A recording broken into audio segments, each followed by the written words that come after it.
Hello, World Wide Web. Welcome to the Hangin' With Web Show. I'm GW Pomichter. Thanks for logging on and tuning in. If you haven't already, go on down and hit subscribe for us so you can come back and see these great artists, authors, and creators of all kinds. Don't forget to check out the descriptions to find out about our guests and our partners.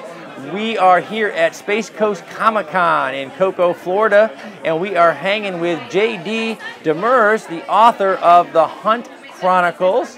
That's book 1 is Awakening. Yes. Book 2 is Revelation. Yes. All right, man. Thanks for hanging with us. No problem. I appreciate you coming out, man. So, how's it going in there? Pretty good. Pretty good. Yeah? It's like I said earlier, it's a little hot in there, but you know the crowd's really good. Really good turnout. Awesome. It's fun to talk to fans and readers and see what their take on your stories is. Yeah.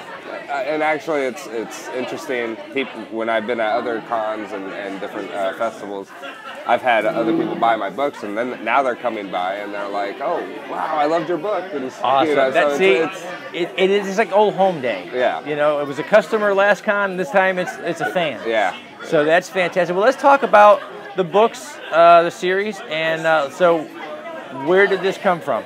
Just floating around the ether, and it ended up in JD's head. So how did that happen?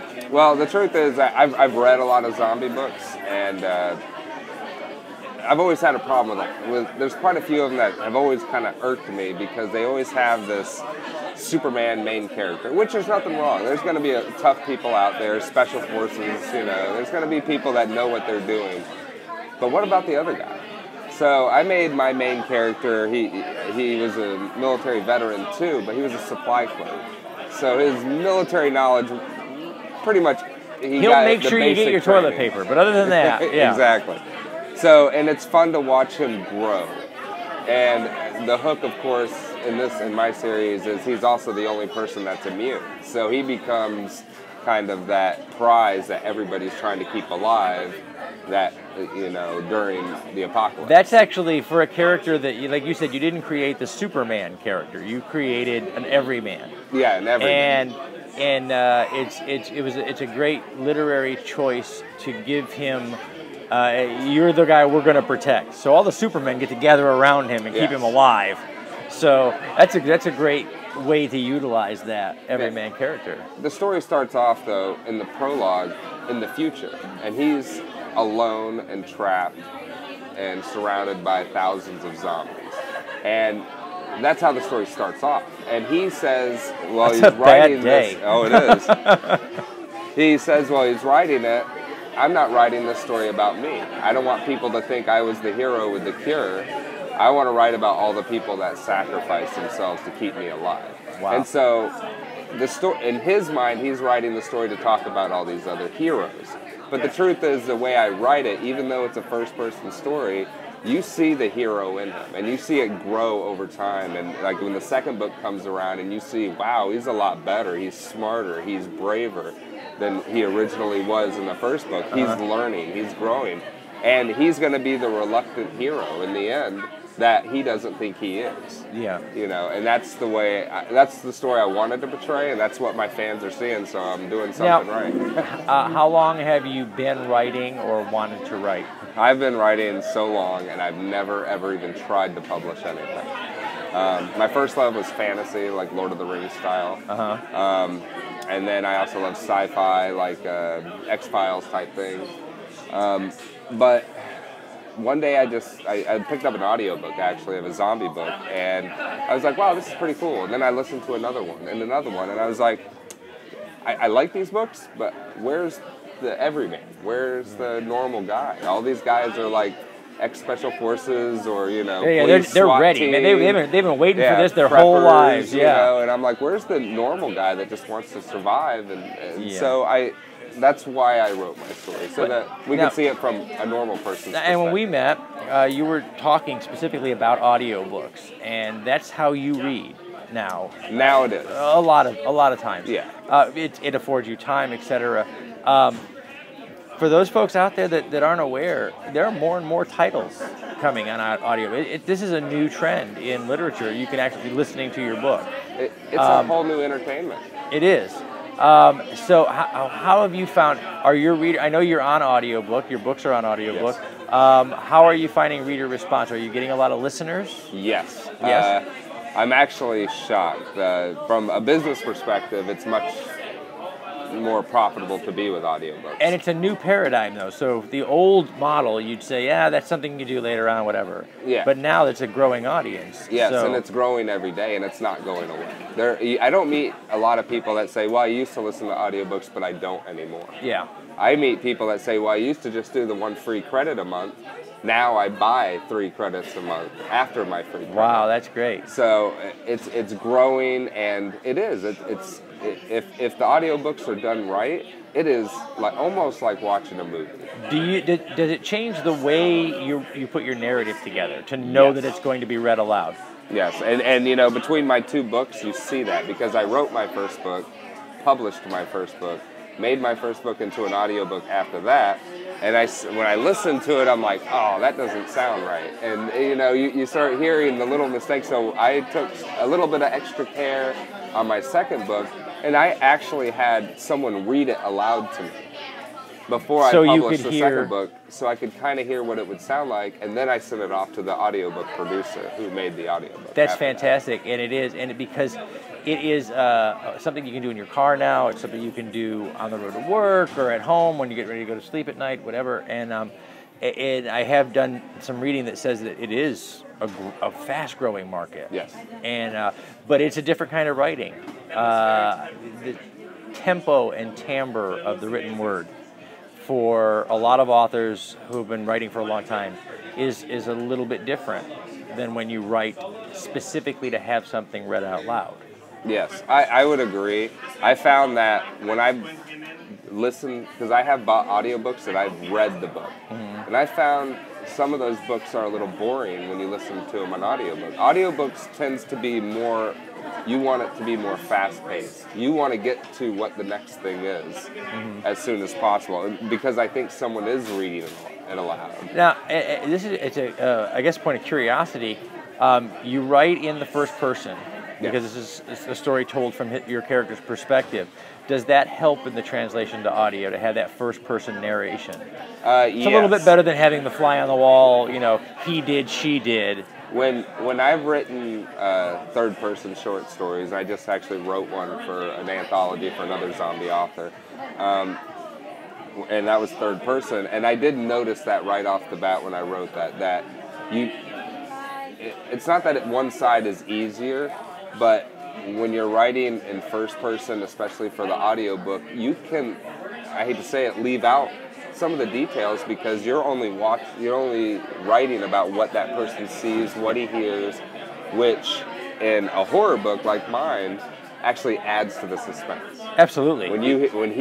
I heard, footsteps on the roof, and then the window broke, and the reader doesn't know what's going on. When you're writing in third person, they have more of an overall understanding. They get more camera view from it. Yeah. So all right, we're going to get inside your head a little bit. Uh-oh. The writer, the guy, right? So you created an everyman character to be immersed in a horror universe. Would you survive the zombie apocalypse? I would hope so. You would hope so? You got just enough skill, not enough skill? Well, I'm a veteran myself. I was not combat arms, though. I was military intelligence. But I did have... Stop it. Don't pick on him. My infantry guys are watching right now. They're going, what? Yeah, no, leave him alone. Good guy. Read the book. Anyway, go ahead. Yeah. So... got a little bit of skill there, though. But so I do understand, and I am an avid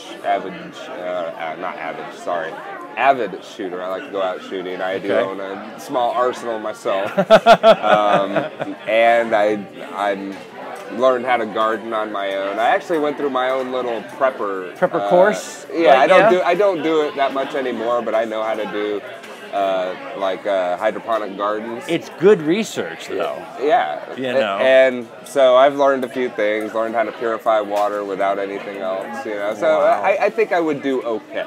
How long would I last? It depends. Do I have my wife and my kids with me? If I do, probably not too long. I love them, and I would want to keep them alive. But. You do your best, right? So, all right, well, you're a writer, and you might survive the zombie apocalypse. What is your hidden talent? My hidden talent? Your hidden talent. Oh. That's a hard one. It's like a job interview question, right? Ding, ding, ding, ding. Really? My hidden I'm what? a problem solver.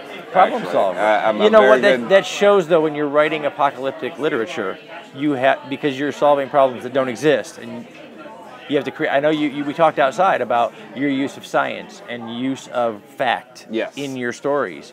So you're presented with a fictional problem and have to come up with a real world solution. Yeah, so, and I find the right people to give me the right answers. I don't need to be a your doctor. Your hidden talent is to be able to recognize other people's not so hidden talent. Well, there's right? one thing in my story that a lot of people found shocking when they read my book.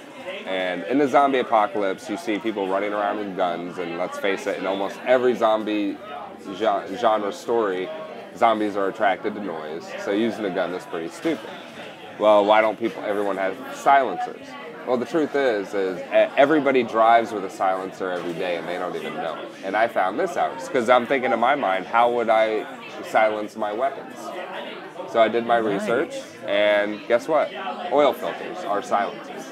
Nice. They are. If you attach an oil filter to a firearm, it becomes a silencer. You can go watch YouTube videos on it. It's actually pretty interesting. That's actually pretty fascinating. That's pretty neat. So a lot of my characters use oil filters on the ends of their guns. Wow. Well, we look to social media to find out what people are asking each other, and so we pull some questions just to see what the fandom would like to know.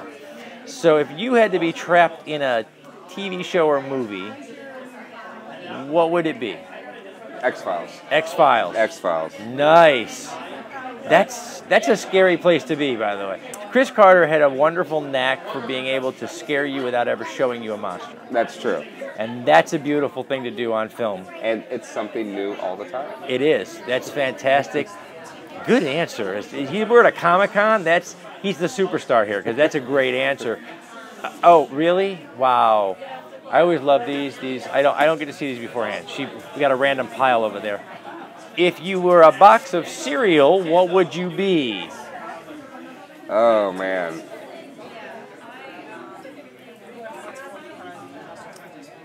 That's a hard one. Yeah.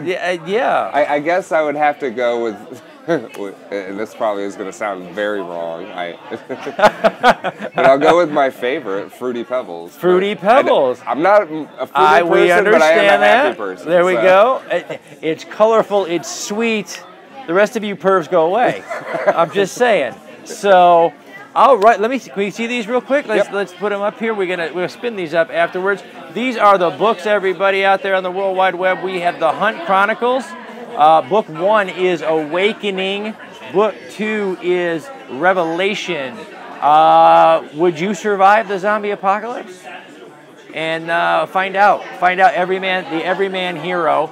Find out if you would. Check these out. We're going to put some links down below to Amazon, to your website, to your Facebook stuff. You're going to find JD on the web. We have to wrap it up here. We're going to say a special thanks to Something Unique Magazine, the Florida Book News, Famous Faces and Funnies, the Wordfire Press team, the folks over at the Historical Miniature Gaming Society's South Chapter for helping us to share our creators and our authors all over the World Wide Web. You guys are great.